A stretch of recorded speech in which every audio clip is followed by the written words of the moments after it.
السلام علیکم dear students, welcome to my YouTube channel learn with me. امید کرتی ہوں کہ آپ سب خیریت سے ہوں گے۔ ہم اسٹڈی کر رہے ہیں 9th کی بایولوجی کا چیپٹر 3 بایوڈائیورسٹی۔ اس میں آج ہمارا ٹاپک ہے کنزرویشن آف بایوڈائیورسٹی۔ کنزرویشن کا مطلب کیا ہوتا ہے؟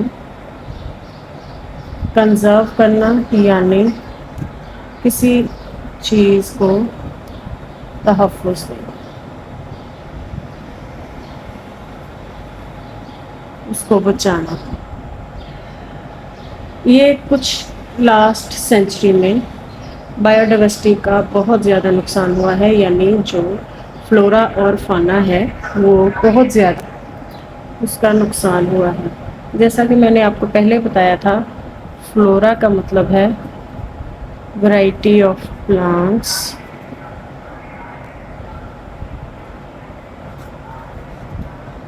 اینڈ فونا کا مطلب ہوتا ہے ویریشن اینیملس۔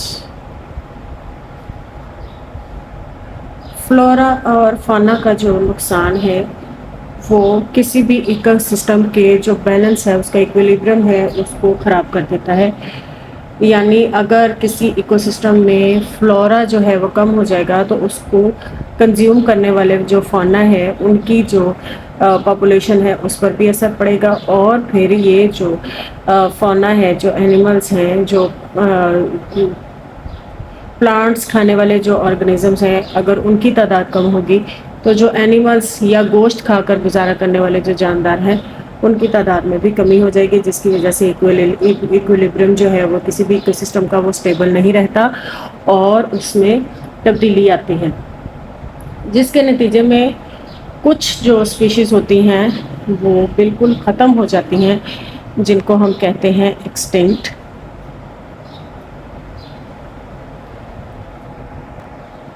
اور دوسری ہوتی ہے انڈینجرڈ۔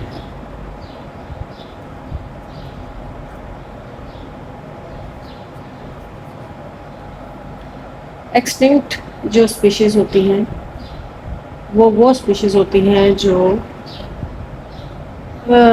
زمین پر جن کا وجود بالکل ختم ہو جاتا ہے۔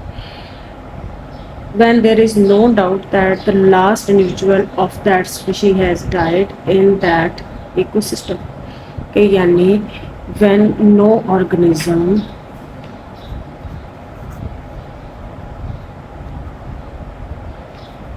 lives in an ecosystem، یعنی اس کا جو آخری جاندار ہے وہ بھی ختم ہو چکا ہے، مر چکا ہے، اس کو ہم کہتے ہیں کہ یہ ایکسٹنکٹ ہو گئی ہے۔ اسپیشیز کہیں ماضی میں ہوتی ہوں گی لیکن اب نہیں ہے۔ اس کی اگزامپل جو آپ کی بک میں دی ہوئی ہے وہ ہے بلیک بگ۔ Black bug. اس کے بعد جو دوسری قسم کی اسپیشیز انڈینجرڈ اسپیشیز ہوتی ہیں، یہ وہ اسپیشیز ہوتی ہیں جن کی جو معدوم نہیں ہوئے ہوتے، ختم نہیں ہوئے ہوتے، لیکن ان کی تعداد اتنی کم رہ جاتی ہے کہ اگر ان کا خیال نہ کیا جائے تو وہ بھی عنقریب ایکسٹنکٹ ہو جائیں گے، معدوم ہو جائیں گے، ختم ہو جائیں گے۔ When any species at risk of extinction is near future، in near future کہ مطلب یہ ہے is at risk of extinction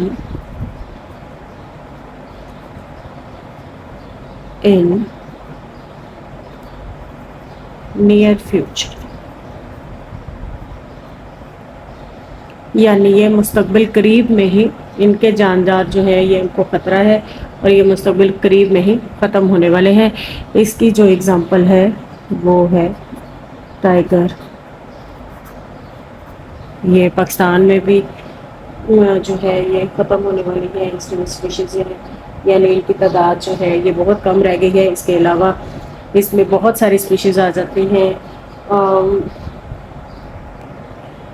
اس میں لائن ہے، ایشیاٹک چیتا ہے اور یہ ٹائیگر ہے۔ یعنی یہ تمام وہ اسپیشیز ہیں کہ اگر جن کا بر وقت خیال نہ کیا گیا تو یہ والی جو اسپیشیز ہیں یہ بھی معدوم ہو جائیں گی۔ اب ہم نے یہ دیکھنا ہے کہ آخر وجہ کیا ہے اسپیشی ایکسٹینشن کی، جو جاندار اب زمین پر موجود نہیں رہے، جیسے ہم یہ ختم ہوتے جا رہے ہیں، ڈائنوسورس تھے پرانے زمانے میں، کہ یعنی آخر وجہ کیا ہے کہ یہ جاندار کیوں ختم ہوتے جا رہے ہیں۔ تو اس میں ہم اس کی وجوہات کو دیکھنے کی کوشش کریں۔ ہم سب سے پہلے اسپیشیز ایکسٹینشن کے کازز کو دیکھتے ہیں، تاکہ جب ہمیں کازز کا پتہ چلے گا تو پھر ہم اس کو بچانے کے طریقہ کار پر بھی عمل کر سکیں گے۔ تو اس کے بہت سارے فیکٹرز ہیں جو اسپیشیز انسٹرکشنز میں بہت اہم کردار ادا کرتے ہیں۔ اس میں ہیبیٹیٹ لاس ہے، یعنی آپ سمجھ لیں کہ ایک درخت کے اوپر کتنے سارے پرندے جو ہیں یہ رہتے ہیں، تو جب ایک درخت کٹتا ہے تو وہ ایک درخت نہیں کٹتا، بلکہ وہ بہت سارے جو پرندے ہیں ان کے گھر بھی ختم ہو جاتے ہیں، ان کا ہیبیٹیٹ بھی ختم ہو جاتا ہے۔ اسی طرح اوور ہنٹنگ ہے، کہ ویسے تو پاکستان میں تلور وغیرہ کے شکار پر پابندی ہے، یا کچھ دن دے دیے جاتے ہیں کہ آپ ان دنوں میں ہی شکار کر سکتے ہیں، لیکن پھر بھی غیر قانونی طور پر جو جانوروں کا پرندوں کا شکار ہوتا ہے، اس سے بھی ان کی جو اسپیشیز ہیں ان کے معدوم ہونے کا بہت خطرہ رہتا ہے۔ یا پھر پولوشن، آپ دیکھ لیں پولوشن بہت رول میجر پلے کرتا ہے جانداروں کے ایکو سسٹم کو خراب کرنے میں، ان کے ہیبیٹیٹ کو تباہ کرنے میں۔ اور جو آج کل سب سے بڑا مسئلہ ہے ہماری دنیا کا، کلائمیٹ چینج، اس کا اثر انسانوں کے ساتھ ساتھ پرندوں اور جانوروں پر بھی پڑا ہے۔ سب سے جو موسٹ امپورٹنٹ ہیں ان میں یہ والے جو فیکٹرز ہیں، یہ اسپیشیز ایکسٹینشن کا باعث بنتے ہیں۔ تو اب ہم ان کا جو سب سے امپورٹنٹ جو ہے کاز اس کو دیکھتے ہیں، وہ ہے ڈیفارسٹیشن۔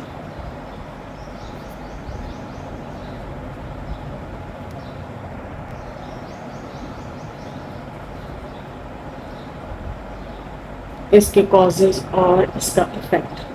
ڈیفارسٹیشن کا مطلب کیا ہوتا ہے؟ کٹنگ ڈاؤن آف ٹریز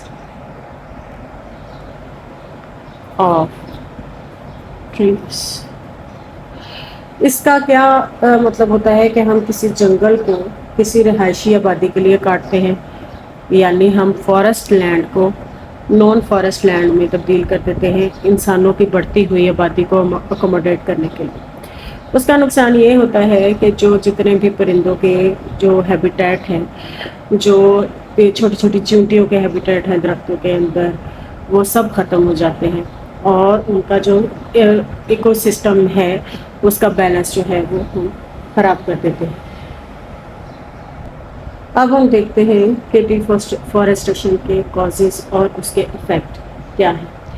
سب سے پہلے تو یہ اس کا جو سب سے بڑا نقصان یہ ہوتا ہے کہ جو اماؤنٹ آف واٹر ہوتی ہے سوئل کے اندر اور مائسچرائزر جو ہوتا ہے ایٹماسفیئر کے اندر، یہ اس کی اماؤنٹ کو افیکٹ کرتا ہے، یعنی سوئل میں water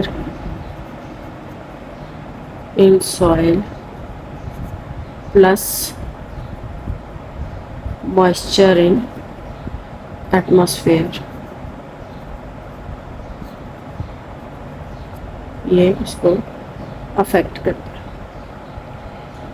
When there is no trees to keep soil in place، یعنی آپ نے دیکھا نا کہ زمین، درختوں کی جو جڑیں ہوتی ہیں وہ زمین کے اندر زمین کو پکڑ کے رکھتے ہیں، تو جب وہ ہم درخت جو ہے وہ کاٹ دیں گے تو جب وہاں پر اس زمین سوئل کو پکڑنے کے لیے درخت ہی نہیں ہوگا تو there are more chances of soil erosion, یعنی جو سوئل اروژن ہے اس کے چانسز بڑھ جائیں گے۔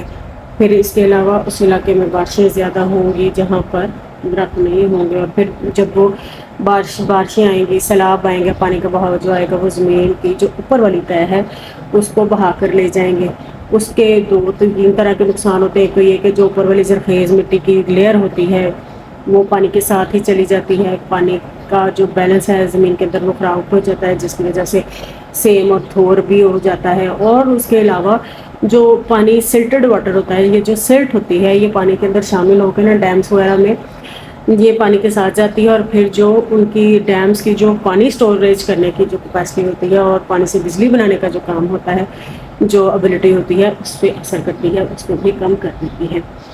تو اس کا دوسرا بڑا جو اثر ہوتا ہے وہ ہے ہیوی رین فال. ہیوی رین فال سے کیا ہوتا ہے؟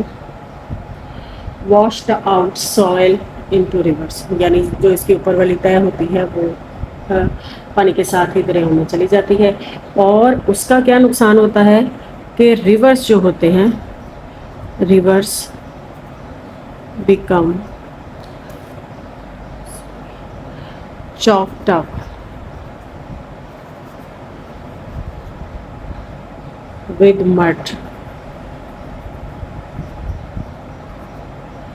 with mud and silt. تو یہ جو ہے وہ فلڈس کا باعث بھی بنتے ہیں. پھر یہ جو سلٹڈ واٹر ہے، یہ جو مڈ والا پانی جو ہے، یہ اسٹوریج کیپیسٹی کو بھی افیکٹ کرتا ہے.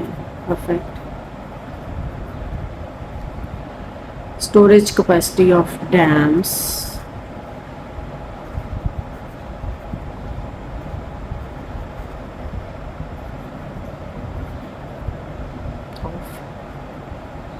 debts. Deforestation also contributes to decreased transpiration, which lessen cloud formation. This ultimately reduce the source of rains. یہ اس کا ایک اور بہت بڑا جو ہے وہ افیکٹ ہوتا ہے ڈیفارسٹیشن کا، کہ یعنی درخت نہیں ہوں گے تو ٹرانسپائریشن نہیں ہوگی. جب پانی جو ہے وہ بھاپ بن کر اوپر نہیں اڑے گا، ٹرانسپائریشن نہیں ہوگی، تو پھر اس سے بھاپ نہیں، وہ بادل نہیں بنیں گے، اور بادل نہیں بنیں گے تو پھر بارشیں جو ہیں وہ کم ہوں گی. تو یہ جو ہے وہ ریڈیوس کر دیتا ہے سورس آف رینز کو. امید کرتی ہوں کہ یہاں تک آپ کو اچھی طرح سے سمجھ آ گیا ہوگا. اب اس سے اگلا جو اس ٹاپک کو ہم دوسری ویڈیو میں کنٹینیو کریں گے، کیونکہ یہ بہت امپورٹنٹ اور لمبا ٹاپک ہے. امید کرتی ہوں کہ یہاں تک آپ کو اچھی طرح سے سمجھ آ گیا ہوگا. Please like, share and subscribe my YouTube channel. اور کوشش کیجیے کہ کوئی درخت آپ لگا لیجیے، کوئی پودا ضرور لگائیے جو کہ ہمارے ماحول پر اچھا اثر ڈالے. Please like, share and subscribe my YouTube channel. Thank you.